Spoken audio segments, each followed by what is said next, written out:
Dad Dash back here with another video for you. And I wanted to talk with you guys today about an important concept, I think, or I won't even say concept. It's an important part of, and I think underlooked part of getting the best orders out of DoorDash. Many of us focus on AR. I see many gig content creators out there focusing on AR and top dasher programs and stuff like that. And the thing they're missing is that those programs, and again, I'm living the life right now because I felt like I needed to do that for a little while, and I've got to have some experience to really be able to give my perspective on it. Because I always hate people that don't experience things and then they come and they talk to you and you've got to get in it, and you've got to live it. But I'm living it right now, and I'm not being proven wrong with a lot of what I believe is how you make money and how you run your gig business. And one of the things I've preached is you don't run your gig business chasing the programs that a platform that isn't even that's not supposed to have any influence over you, but they're trying to influence you. And the only influence they should be having is providing solid service and making you money. And then you're going to come back.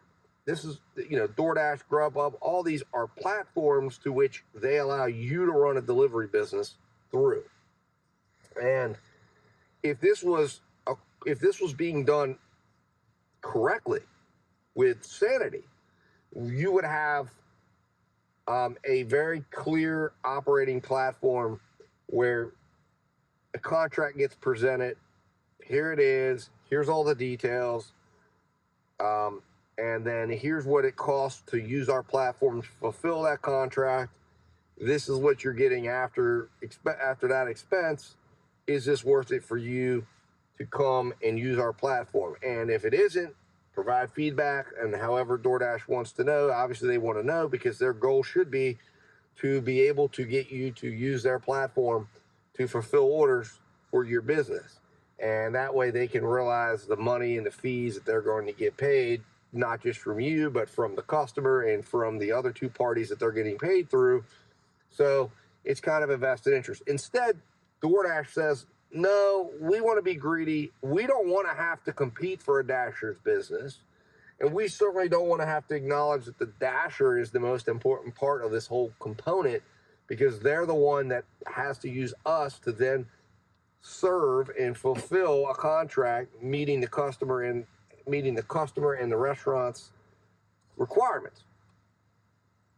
So we chase programs, Top Dasher, Diamond, potentially coming down the road, Dasher Rewards. And when we do that, we don't operate like a business would. We don't do the things businesses do to be successful. And one of the things that businesses do to be successful is build relationships. And that's what the point of this video is. And I'm sorry for the long intro to get to the point. But I want to talk to you today about how you can build relationships through these apps that will help you make more money down the road. And the first step you've got to do is you've got to find a quality customer. And the way you can identify a quality customer is by setting a standard of order acceptance. So setting an amount of money that you're looking for in each order, or particular guidelines. And obviously there's various different components to an order. So, a $10 order that's 15 miles isn't the same as a $10 order for 1 mile. But you're looking to find the customers that are willing to pay and value the service, number one. Once you find that, you want to build a relationship with the customer by answering your end of that. And that's by providing them a quality experience. And then hopefully they will then provide feedback to the app, because they want to make sure you will have the opportunity to provide that same experience again, showing them the value that they're showing you. And you guys will have a mutually valuable relationship where you're providing value and they're providing value to you. and you guys are coming together and meeting it in the middle. And the way you can do that is by ensuring that you provide a great experience and thereby getting the customer to rate you 5 stars. When you get 5-star ratings, you get priority. You create priority for yourself. A stronger priority, in my opinion, than any other priority that DoorDash, Grubhub, UberEats, because Grubhub does have a rating system. It's just they're not holding the driver accountable for that rating system. They're not showing it to the driver. Maybe they are holding us accountable, but it's not being done the way DoorDash does, where they like to dangle that carrot and stick in front of you and say, hey, you got a bad rating here. Hey, you're at this, or Instacart. So the key is getting that good rating, because then that's going to allow you to match up with that customer again in the future. And the system's going to recognize this, that if you're working and that customer comes back and they've rated you 5 stars and they're a quality paying customer, you want that customer back. And I've even found that the diamond system, when they're diamond, putting the I think that's why some people are like, I don't see diamonds on everything. Like, why does this order show a diamond high paying order and this order doesn't? Because the orders I've got a small sample size of this, but it's going to get larger as I go through the month of July as a diamond driver. But what I've seen so far and recognized so far, because I keep track of customers that pay well, I've seen the customers that I've done business with before, when they come through and give me a good paying order, it doesn't pop the diamonds. It just comes through. And it's like, oh, that's a good order. Why didn't it flag? And the reason why I think it didn't flag is because it's not being given to me because of my ratings. It's being given to me because of the past relationship I had and the fact that they rated me 5-star, and it's relinking me back to that customer.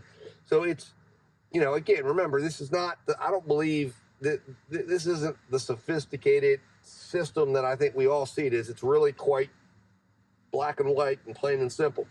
And it just, previous customer, previous 5-star, driver over here, offer made, and because of that, it says, okay, not diamonds, and the diamonds don't generate on your screen and you don't see it. Now, had you never dealt with that customer before and they're giving you that, $2 a mile offer, you're going to see the diamonds pop up, because the reason why it maybe gave you that priority at that particular moment is there was a driver or 2 or 3 in the area and you got priority over that at that moment. But that is the most powerful way, in my opinion, that you can have control with a low AR. And I'm speaking to you from a vast amount of experience. I have taken it market to market.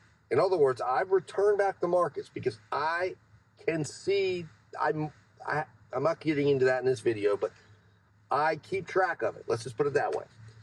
And I understand when a customer comes back that's paid me well before, I can see it. And as a result, I've recognized that trend.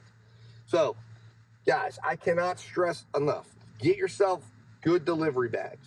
Use those bags. Protect the food. Bags up to the customer's door so they see you getting their food out of a bag. If it's a hand it to me, make sure they see that that food's been in that bag and you're taking it out of the hot bag and into their hand. And then they will, I guarantee you, they will rate you well. And then furthermore, if something irregular occurs that you think is going to cost you in the ratings, report it to support first. Let them take care of it and ask them for ratings protection. Don't assume it'll be there. Tell them why you're calling. Be very upfront about it. I'm calling because I want to protect my ratings, and this was not my fault. The drink spilled, this happened, that happened. Maybe the customer got loud with you, whatever it is. And make sure that you get your ratings protected. And then that way, now that customer may never deal, you may never see that customer again, but at least your ratings will be protected and it'll keep it high and it'll keep you out of trouble. And then that way you'll be able to ensure that that good quality customers are going to come back your way. At first, it's going to be slower and then it's going to get busier, because then you're going to have those customers. And those are going to be customers that will be reusing and reusing the platform. And then when you're out, regardless of what your AR is, if you're out and you're there and you had a 5-star and you're available, you're going to get their order and you're going to make money. And I firmly believe that in that instance, you're not getting the priority anymore. The priority doesn't matter if you're available. Now, if you're not available, and you've never dealt with a customer and a good juicy order comes through, then you may need that priority. But the more you dash, the more relationships you build, the less you're going to need, I believe, the diamond priority. And I'm going to continue to watch this and continue to trend it out and continue to give thoughts on it. But I want to share that with you. So if you're new to dashing, even if you've been doing it for a long time, get focused on finding quality orders. Forget about keeping the AR up. And then when you find a quality order, make sure you provide a quality experience. And then patiently wait as you build the book of business and as they start coming back to you. Anyways, guys, hopefully this makes sense. Give me your thoughts. As always, stay safe, stay profitable, and I'll talk to you soon.